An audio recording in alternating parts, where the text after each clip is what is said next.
देश के पूर्व राष्ट्रपति प्रणब मुखर्जी जी का निधन हो गया। उन्हें कोरोना से ग्रस्त होने के बाद आर्मी अस्पताल में एडमिट किया गया था। इलाज के दौरान ही प्रणब मुखर्जी जी को फेफड़ों का इन्फेक्शन हो गया था, जिसके कारण वो सेप्टिक शॉक में थे। उनका इलाज वेंटिलेटर पर लगातार चल रहा था और वो गहरे कोमा में थे।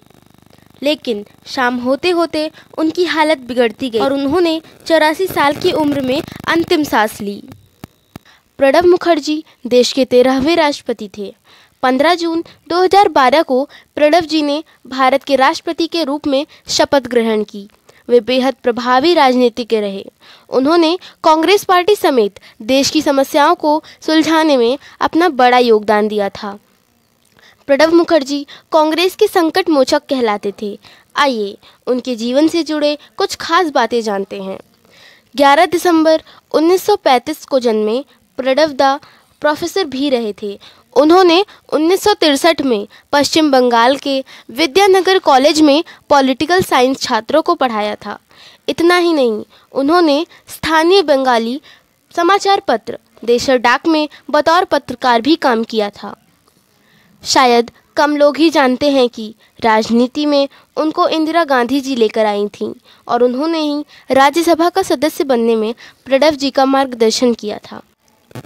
प्रणब मुखर्जी के बारे में कहा जाता है कि वो बहुत कामकाजी थे। उनकी आदत में लगातार काम करना शामिल था। उनकी बेटी शर्मिष्ठा मुखर्जी भी बताती थी कि प्रणब जी एक दिन में 18 घंटे काम किया करते थे। वो मुश्किल से छुट्टियां लेते थे। कभी अनुपस्थित न रहना उनकी जैसे आदत सी हो गई थी। प्रणब जी केवल दुर्गा पूजा के दौरान ही छुट्टी लेकर अपने गृहनगर मिराती जाते थे।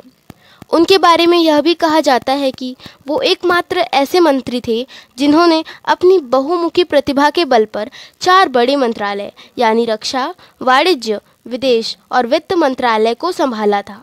ये उनका टैलेंट ही था जो उन्होंने एक साथ सभी मंत्रालयों को विस्तार दिया था। वे अपनी तरह के इकलौते वित्त मंत्री थे जिन्होंने 7 बार बजट पेश किया था। इसके लिए उन्हें 1984 में यूरोमनी मैगजीन द्वारा दुनिया का सर्वश्रेष्ठ वित्त मंत्री भी घोषित किया गया। एक ऐसा समय भी आया था जब प्रणब जी ने कांग्रेस पार्टी छोड़ दी थी। वो समय था इंदिरा गांधी के निधन के बाद का समय। प्रणब जी ने तब कांग्रेस छोड़कर अपनी राजनीतिक पार्टी राष्ट्रीय पार्टी बना ली थी। उनके बारे में एक बात कही जाती रही है कि वो एक डायरी रखते थे जो पिछले 40 सालों से उनके पास थी। वे देश के उन राष्ट्रपतियों में से एक थे जिन्होंने कई दया याचिका खारिज की थी। प्रणब जी ने 7 दया याचिकाओं को खारिज किया था, जिनमें अफजल गुरु और अजमल कसाब की भी दया याचिका शामिल थी। इतना ही नहीं, उनका बच्चों, छात्रों और जिज्ञासु युवाओं के प्रति खास लगाव था। उन्होंने इसका एक सबूत साल 2015 में दिया था, जब शिक्षक दिवस के मौके पर 5 सितंबर को स्कूल के बच्चों को उन्होंने राजनीति शास्त्र पढ़ाकर इतिहास रचा था।